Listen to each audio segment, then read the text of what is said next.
বন্ধুরা, তোমরা দেশ বিদেশ যে যেখান থেকে আমার ভিডিও দেখছো, সবাই ভালো থাকো, সুস্থ থাকো, এই প্রার্থনা করি।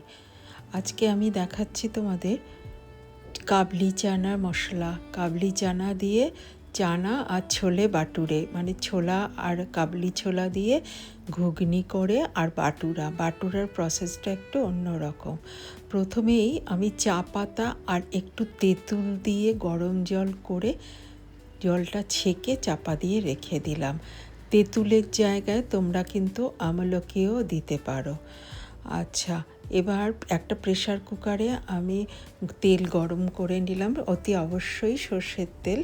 তারপরে সেই সর্ষের তেলের ভেতরে পেঁয়াজ কুচিটাকে দিয়ে তোমরা ইচ্ছে করলে জিরে গরম মশলা ফোড়ন দিতে পারো, আমি দিইনি, শুধু পেঁয়াজ ফোড়নই দিয়েছি। তারপরে একে একে এটা একটু সামান্য পেঁয়াজের মধ্যে চিনি দিয়েছি যাতে কালারটা ভালো আসে। এবার রসুনটা দিয়ে দিলাম, তারপরে আদা বাটা দিয়ে দিলাম, রসুন বাটা, আদা বাটা, তোমরা কুচিও দিতে পারো। আচ্ছা, এবার দেওয়ার পরে একটু টমেটো বাটা বেশ পরিমাণ মতো দিলাম। দেওয়ার পরে নেড়ে চেড়ে যত ভালো মশলাটাকে কষাবে তত ভালো রঙটা আসবে। এইবার দেওয়ার পরে সামান্য হলুদ দিলাম। দেখো কি সুন্দর রঙটা এলো। কাশ্মীরি লঙ্কার গুঁড়ো সব কিছু মিশিয়ে ভালোভাবে কষিয়ে আমি এবার ওই আগে থেকে ভিজিয়ে রাখা হলুদ, কাশ্মীরি লঙ্কার গুঁড়ো, ধনে জিরের গুঁড়ো, সামান্য ঝাল লঙ্কার গুঁড়ো সব দিয়ে দিলাম। দিয়ে আমি কাঁচা চানাটা একবারে বসিয়ে দেব। কাঁচা চানাটা দিয়ে এবার কাঁচা আলুটা দিয়ে আরেকটু কিছুক্ষণ বসাবো। একটু কাঁচা লঙ্কা বাটাও দিলাম যাতে একটু ঝাল, লবণটাও দিয়ে দিলাম, দিতে বেশটা আসে। আমি একবারে করলাম, শুধু সিদ্ধ করেও চানাটা করা যায়। ওই ছোলা লাল চায়ের লিকার আর তেঁতুল জলে ফুটিয়ে ওই জলেও আগে সেদ্ধ করে করা যায়। আচ্ছা, এবার আমি চাপা দিয়ে দিলাম, ওই তেঁতুলের জলটা আর চায়ের লিকারের জলটা ঢেলে দিয়ে অন্য কোনো জল দেব না। দিয়ে এবার দেখো হয়ে গেছে, আমার সব সেদ্ধ হয়ে গেছে। আলুটা দেওয়ার কারণ হলো গ্রেভিটা একটু থিকনেসটা আসে। আচ্ছা, এবার আমি একটু চাট মশলা আমি একটুখানি মশলা দিয়ে দিলাম, চানা মশলা 1 চামচ দিলেই যথেষ্ট। আমার 250 গ্রাম চানার জন্য 1 চামচ যথেষ্ট। ব্যাস হয়ে গেল আমার চানা মশলাটা।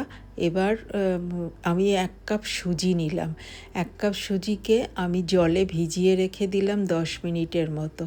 এবার 10 মিনিট জল দিয়ে ওটাকে ভিজিয়ে রেখে দিয়েছি। এবার তারপরে দিচ্ছি, এবার কাপ মেপে ময়দা নেব। আমি ময়দাটা নিলাম 1 কাপ, তারপরে নিলাম 2 কাপ, তারপরে লবণ দিলাম, তারপরে সামান্য কিন্তু আমি একটু খাবার সোডা দিলাম। এবার দেওয়ার পরে ভিজিয়ে রাখা সুজিগুলোকে ভালো করে মেখে নিতে হবে মিশিয়ে। তোমরা এর মধ্যে ইচ্ছে করলে টক দইও দিতে পারো, খুব ভালো হবে। 2 ঘন্টার জন্য ঢেকে রেখে দিলাম। এবার 2 ঘন্টা পর আবার এলাম, এসে দেখো ডোটা কি সুন্দর হয়ে গেছে। এবার আমি লুচিটাকে ভালো করে বাটুরাটাকে বড় করে ভালো করে বেটে দেবো। একেবারে লম্বা লম্বা ভাটুরা হবে, খুব সুন্দর খেতে লাগে ছোলে বাটুরে। দেখো